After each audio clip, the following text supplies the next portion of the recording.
नमस्कार, डिजिटल आदिवासी पोर्टलवर पुन्हा ॲपल स्वागत आहे. पाहूया आजच्या बातम्या. प्रकाशा गावातील काही भागात झाडांच्या फांद्यांमध्ये विद्युत तारा अडकल्या असल्याने वीज पुरवठा वारंवार खंडित होत आहे.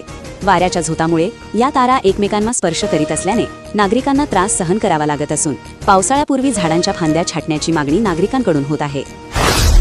पंतप्रधान पीक विमा योजनेअंतर्गत खरीप हंगाम 2025 मधील विमा भरपाई प्रलंबित असून नंदुरबार जिल्ह्यातील सुमारे 1 लाख शेतकरी पीक विम्याच्या प्रतीक्षेत आहेत. त्यामुळे तातडीने चौकशी करून विमा रक्कम वितरित करावी अशी मागणी शेतकऱ्यांकडून करण्यात येत आहे. शालेय पोषण आहाराचा 12,500 रुपये किमतीचा तांदूळ अपहार करण्याच्या हेतूने विनापरवानगी शाळेबाहेर नेल्याने नंदुरबारातील 2 शाळांच्या मुख्याध्यापकांविरुद्ध गुन्हा दाखल करण्यात आला आहे. नंदुरबारातील अल्हाज काझी चिरागुद्दीन उर्दू प्राथमिक शाळा व अँग्लो उर्दू हायस्कूल येथे हा प्रकार घडला. फैयाज खान मुनाफ खान व काझी सलाउद्दीन अलीउद्दीन रा नंदुरबार अशी गुन्हा दाखल करण्यात आलेल्या शिक्षकांची नावे आहेत. साक्री तालुक्यातील दुसाणे येथील प्रभाकर फकीरा शिंदे यांनी दुचाकी क्रम MH18U332 नंदुरबार शहरातील माळीवाड्यात कैलास माळी यांच्या घराच्या ओट्यावर उभी केली होती. चोरट्याने सदरची दुचाकी चोरून नेली. याबाबत प्रभाकर शिंदे यांनी नंदुरबार शहर पोलीस ठाण्यात फिर्याद दिली आहे. त्यानुसार अनोळखी विरुद्ध गुन्हा दाखल करण्यात आला आहे. नंदुरबार येथील रहिवासी व अमेरिका स्थित मिहिरसिंह भरतसिंह सिसोदिया यांनी अमेरिकेतील इंडियाना युनिव्हर्सिटी ब्लूमिंग्टन येथील नामांकित महाविद्यालयातून bachelor of science in computer science पदवी मिळविली आहे. नंदुरबार तालुक्यातील जुन मोहिदे येथे कृषी विभागामार्फत खरीप हंगाम 2024च्या पूर्वतयारीनिमित्त एल निनो जनजागृती व माती परीक्षण अभियानाअंतर्गत शेतकरी रॅली व मार्गदर्शन कार्यक्रम घेण्यात आला. या कार्यक्रमाच्या अध्यक्षस्थानी शेतकरी प्रल्हाद पंडित पाटील होते. या प्रसंगी सहाय्यक कृषी अधिकारी दीपक राजपूत, राहुल बत्तीस आदी उपस्थित होते. भरधाव वेगातील हुंडाई गाडीने समोरून जोरात दुचाकीला धडक दिल्याने अपघातात महिला जागीच ठार तर तरुणासह 7 वर्षीय बालक गंभीर जखमी झाल्याची घटना कुकावल गावाजवळ घडली. दरम्यान या रस्त्यावर महामार्गाचे काम करणाऱ्या ठेकेदारासह मजुरांनी तोडलेले झाड रस्त्याच्या कडेला बाजूला न केल्याने अपघातास कारणीभूत ठरले. या प्रकरणी हुंडाई गाडी चालक व महामार्गालगत निष्काळजीपणे वृक्षतोड करणाऱ्या ठेकेदार व मजुरांविरुद्ध सारंगखेडा पोलीस ठाण्यात गुन्हा दाखल करण्यात आला आहे. घराच्या बांधकामासाठी पाया खोदकाम करताना वाद झाल्याने लाकडी काठीने मारहाण करीत एकाला जखमी केल्याची घटना नंदुरबार तालुक्यातील नागसर येथे घडली. या प्रकरणी 2 जणांविरुद्ध पोलीस ठाण्यात गुन्हा दाखल करण्यात आला आहे. धमकी देत त्रासाला कंटाळून तरुणाची आत्महत्या केल्याची घटना धडगाव तालुक्यातील शेलदाचा बेडीपाडा येथे घडली. या प्रकरणी एकाविरुद्ध आत्महत्यास प्रवृत्त केल्याचा गुन्हा दाखल करण्यात आला आहे.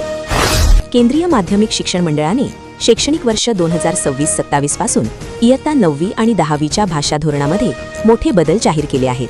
15 मे 2026 रोजी जारी केलेल्या परिपत्रकात बोर्डाने म्हटले आहे की ही सुधारित रचना राष्ट्रीय शिक्षण धोरण 2020 आणि शालेय शिक्षणासाठी राष्ट्रीय अभ्यासक्रम आराखडा 2023च्या धर्तीवर तयार करण्यात आली आहे.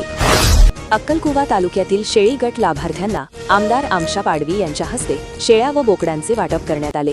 या नाविन्यपूर्ण योजनेचा लाभ 30 वनपट्टेधारक गटांना मिळाला आहे. नंदुरबार तालुक्यातील ढेकवत ग्रामपंचायतीला जाहीर झालेला राज्यस्तरीय बहुमजली इमारत बांधकाम तृतीय पुरस्कार देऊन केंद्रीय ग्रामीण विकास, कृषी व किसान कल्याण मंत्री आणि महाराष्ट्राचे मुख्यमंत्री यांच्या उपस्थितीत सन्मानित करण्यात आले.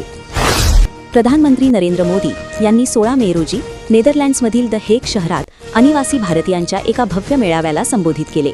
हजारो मैलांवर परदेशात राहूनही भारतीयांनी आपली मूळ संस्कृती, परंपरा आणि मुळे किती घट्ट जपली आहेत हे पाहून प्रधानमंत्री मोदी भारावून गेले. या विशेष कार्यक्रमात उपस्थितांशी संवाद साधताना त्यांनी भारतीय समुदायाने नेदरलँड्सच्या प्रगतीत आणि विकासामध्ये दिलेल्या अमूल्य योगदानाचे तोंड भरून कौतुक केले. पाकिस्तान पुरस्कृत दहशतवाद्यांनी पहलगाममध्ये पर्यटकांवर हल्ला केला आणि त्यांची हत्या केली. या घटनेनंतर भारताने ऑपरेशन सिंदूर केले. दहशतवाद्यांना मदत करणाऱ्यांना पाकिस्तानला जबर दणका दिला. नियंत्रण रेषेजवळील पाकिस्तानचे दहशतवाद्यांसाठीचे तळ नष्ट केले. तसेच पाकिस्तानमध्ये सुरू असलेली प्रमुख दहशतवाद्यांची प्रमुख प्रशिक्षण केंद्र पण नष्ट केली. यानंतरही पाकिस्तान पूर्ण सुधारलेला नाही. गुप्तचरांच्या ताज्या अहवालानुसार पाकिस्तान पुन्हा एकदा भारताची कुरापत काढण्यासाठी दहशतवाद्यांना बळ पुरवण्याचे नियोजन करत आहे. या पार्श्वभूमीवर पत्रकारांना विचारलेल्या प्रश्नाला उत्तर देताना एका विशेष कार्यक्रमात भारताचे लष्कर प्रमुख जनरल उपेंद्र द्विवेदी यांनी पाकिस्तानला निर्वाणीचा इशारा दिला. नंदुरबार जिल्ह्यातील युवासेना पदाधिकाऱ्यांची नियुक्ती करण्यात आली आहे. युवासेना जिल्हाधिकारीपदी सागर पाटील यांची नियुक्ती करण्यात आली. शिवसेना पक्षप्रमुख उद्धव ठाकरे व शिवसेना नेते तथा युवासेना प्रमुख आदित्य ठाकरे यांच्या मार्गदर्शनाखाली जिल्ह्यातील युवासेना पदाधिकाऱ्यांची नियुक्ती झाली. नंदुरबार शहरातील प्रभाग क्रमांक 1 मधील बेथेल कॉलनीमधील मुख्य रस्त्याचे नूतनीकरण तसेच जीर्णावस्था झालेल्या सार्वजनिक शौचालयाचे नव्याने बांधकाम करण्यात येणार आहे. या दोन्ही विकास कामांचे भूमिपूजन आमदार चंद्रकांत रघुवंशी यांच्या हस्ते करण्यात आले. शेतातून पाण्याची मोटार व केबल चोरीला गेल्याची घटना नंदुरबार तालुक्यातील चौपाळे येथे घडली. या प्रकरणी अनोळखी विरुद्ध गुन्हा दाखल करण्यात आला आहे. गुजरात राज्यातून खैर लाकूड साठा तेलंगणा राज्यात अवैधरित्या वाहतूक करण्यात येत होता. यावेळी वन विभागाच्या पथकाने कोंडाईबारी घाटात वाहन पकडून खैर लाकूड वाहतुकीबाबत परवाना विचारला असता चालकाने राष्ट्रीय परिवहन प्रणाली अंतर्गत मिळालेले नाहरकत प्रमाणपत्र दाखविले. पथकाने ऑनलाईन तपासणी केली असता सदरचं नाहरकत प्रमाणपत्रात तफावत मिळून आली. यावेळी वाहन चालकाने ट्रक सोडून पळ काढला.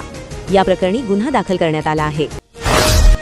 पश्चिम आशियाई संकटाच्या पार्श्वभूमीवर इंधन बचतीसाठी नंदुरबार जिल्हा परिषदेतील अधिकारी कर्मचाऱ्यांना दिनांक 18 मे रोजी कार्यालयात येताना सायकल, दुचाकीने किंवा पायी यावे असे आदेश जिल्हा परिषद मुख्य कार्यकारी अधिकारी नमन गोयल यांनी जारी केले आहे. त्यासाठी आज सोमवारी नो व्हेकल डे पाळण्यात येणार आहे. भरधाव वेगातील दुचाकी व कारमध्ये भीषण अपघात झाल्याने बलवंड येथील तरुणासह 5 वर्षीय मुलाचा जागीच मृत्यू झाल्याची घटना हाथोडा पुलावर घडली. या अपघातात मयत तरुणाची पत्नी गंभीर जखमी झाली आहे. 2 महिन्यांपूर्वीच या दोघांचा विवाह झाला होता, परंतु काळाने घाला घातल्याने गिरासे कुटुंबियांवर दुःखाचा डोंगर कोसळला आहे. मयत तरुणासह त्यांच्या साडूच्या 5 वर्षीय मुलाचा दुर्दैवाने वाढदिवसाच्या दिवशीच अपघाती मृत्यू झाला. ही घटना मनाला चटका लावून जाणारी असून या घटनेने बलवंड, प्रतापपूर व दोंडाईचा येथे शोककळा पसरली आहे. अशाच नवनवीन बातमीसाठी आपल्या YouTube चॅनल डिजिटल आदिवासी पोर्टलला सबस्क्राईब करून घ्या.